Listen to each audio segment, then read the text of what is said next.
कहते हैं देवों के भी देव हैं त्रिदेव, ब्रह्मा विष्णु महेश। ब्रह्मा जी को सृष्टि का रचयिता, भगवान विष्णु को रक्षक और महादेव को सृष्टि का विनाशक कहा जाता है। कई लोगों के मन में यह प्रश्न उठा होगा कि आखिर त्रिदेवों में सबसे अधिक शक्तिशाली कौन है। अगर आप भी इन प्रश्नों के उत्तर जानना चाहते हैं तो इस वीडियो के अंत तक बने रहें। साथियों, स्वागत है आप सभी का आपके पसंदीदा YouTube चैनल अद्भुत ज्ञान में। इस समय 3 प्रकार की कहानियां उपस्थित हैं। पहली है शिव पुराण में से, दूसरी है भगवत गीता में से और तीसरी है सप्तऋषियों की। सबसे पहले जानते हैं शिव पुराण के बारे में। शिव पुराण के मुताबिक एक बार जब ब्रह्मदेव और भगवान विष्णु के बीच में विवाद हुआ कि दोनों में से बड़ा कौन है, विवाद इतना बढ़ गया कि दोनों में युद्ध की नौबत आ गई। तभी इन दोनों के बीच एक अग्नि स्तंभ प्रकट हुआ और दोनों ने तय किया कि जो भी इसके अंत तक सबसे पहले पहुंचेगा वही श्रेष्ठ होगा। इसके बाद भगवान विष्णु स्तंभ के अंत तक पहुंचने के लिए नीचे की ओर गए और ब्रह्मा जी ऊपर की ओर गए। दोनों में से किसी को इसका अंत नहीं मिला। भगवान विष्णु ने हार मान ली, लेकिन ब्रह्मदेव ने कहा कि मुझे अंत मिल गया है, लेकिन यह असत्य था। ब्रह्मदेव के असत्य कहते ही उस अग्नि स्तंभ में से भगवान शंकर प्रकट हुए और ब्रह्मा जी के 5 मुखों में से असत्य बोलने वाले मुख को काट दिया और श्राप दिया कि संसार में कोई भी तुम्हारी पूजा नहीं करेगा, और भगवान विष्णु को अपने समान पूजे जाने का वरदान दिया। शिव पुराण के अनुसार भगवान शिव सबसे बड़े हैं। आइए अब जानते हैं श्रीमद् भागवत गीता के बारे में। एक बार जब सप्त ऋषियों में चर्चा चल रही थी कि ब्रह्मा विष्णु और महेश में से सबसे बड़ा कौन है, तो उन्होंने त्रिदेवों की परीक्षा लेने की सोची। इसलिए उन्होंने भृगु ऋषि से कहा और ऋषि भृगु परीक्षा लेने के लिए सबसे पहले ब्रह्मदेव के पास गए। उनका अपमान किया। इस पर ब्रह्मदेव अत्यंत क्रोधित हो गए। इसके बाद भृगु ऋषि शिव शंकर के पास गए और अंत में भगवान विष्णु के पास पहुंचे। भगवान विष्णु शेष शैया पर लेटे हुए थे। भृगु ऋषि ने भगवान विष्णु के पास पहुंचकर उनकी छाती पर लात मारी।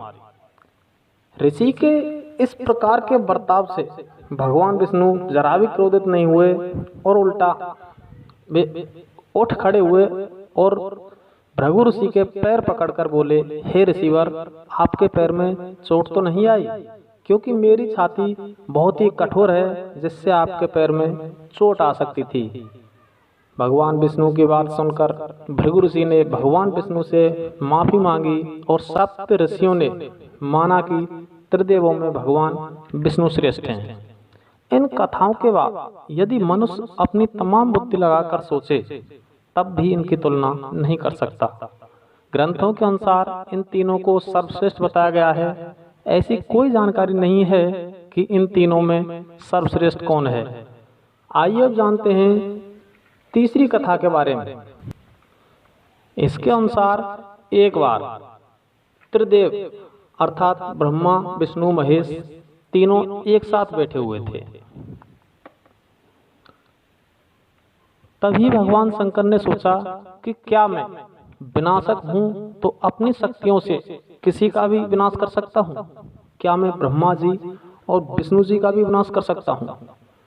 शिव जी के इस विचार पर ब्रह्मा और भगवान विष्णु मुस्कुराए और ब्रह्मा जी ने कहा, हे शिव, क्यों ना आप अपनी शक्तियों का मुझ पर इस्तेमाल करें, क्योंकि मैं जानना चाहता हूँ आपकी शक्तियाँ मुझ पर क्या असर करती हैं। शिव जी ने अपनी शक्तियों का इस्तेमाल ब्रह्मा जी पर किया तो ब्रह्मा जी जलकर भस्म हो गए और वहां पर राख का ढेर बन गया। भगवान शिव को चिंता हुई कि अब इस सृष्टि का क्या होगा। तभी उस राख में से आवाज आई कि हे महादेव, मुझे कुछ नहीं हुआ है। तब ब्रह्मा जी ने बताया कि आपकी शक्तियों का मुझ पर इस्तेमाल करने से राख का निर्माण हुआ है, और जहां भी निर्माण होता है वहां मैं होता हूं। तब भगवान विष्णु मुस्कुराए, कहा, शिव जी से कहा, मैं इस सृष्टि का रक्षक हूँ, मैं भी जानना चाहता हूँ कि आपकी शक्तियों का मुझ पर क्या असर होता है। तब महादेव ने भगवान विष्णु पर अपनी शक्तियों का प्रयोग किया तो भगवान विष्णु भी जलकर राख हो गए और राख का ढेर बन गए। तभी उसमें से आवाज आई, महादेव, मैं यही हूँ, कृपया अपनी सारी शक्तियों का प्रयोग करें। और महादेव ने उस राख के ढेर पर अपनी शक्तियों का प्रयोग किया तो वह राख का ढेर वहां से गायब हो गया, परंतु एक कण शेष रह गया। उस कण में से भगवान विष्णु पुनः प्रकट हुए और साबित हो गया कि त्रिदेवों में श्रेष्ठ संरक्षक को कोई नहीं मार सकता। तो महादेव ने सोचा कि मैं ब्रह्मा जी और विष्णु जी का विनाश तो नहीं कर सकता, पर क्या मैं अपना विनाश कर सकता हूँ? क्योंकि अगर मैं ही नहीं रहा तो विनाश नहीं होगा, और विनाश नहीं होगा और बिना विनाश के रचना नहीं हो सकती, और अगर रचना नहीं होगी तो इसकी रक्षा की जरूरत भी नहीं होगी। ये सब बातें जानकर विष्णु जी मन ही मन मुस्कुरा रहे थे कि महादेव क्या करने वाले हैं। भगवान शिव ने अपना विनाश कर लिया और वे राख के ढेर में बदल गए। जैसा कि उन्होंने सोचा था, ब्रह्मा जी और विष्णु जी भी राख में बदल गए। पृथ्वी पर अंधकार छा गया और वहां राख के ढेर के अलावा कुछ नहीं था।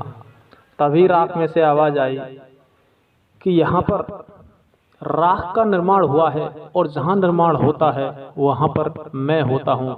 और उस राख के ढेर में से सर्वप्रथम ब्रह्मा जी प्रकट हुए, उसके बाद विष्णु जी प्रकट हुए, और अंत में भगवान शिव शंकर प्रकट हुए। जहाँ रचना होती है वहाँ रक्षा और विनाश अवश्य होता है। इस घटना से शिव जी ने जाना कि त्रिदेवों का विनाश कोई नहीं कर सकता। इस कथा से हमने जाना कि त्रिदेवों की तुलना करना व्यर्थ है, हमें इनकी भक्ति करनी चाहिए। दोस्तों, ये वीडियो पसंद आई हो तो हमारे चैनल को सब्सक्राइब करें। धन्यवाद।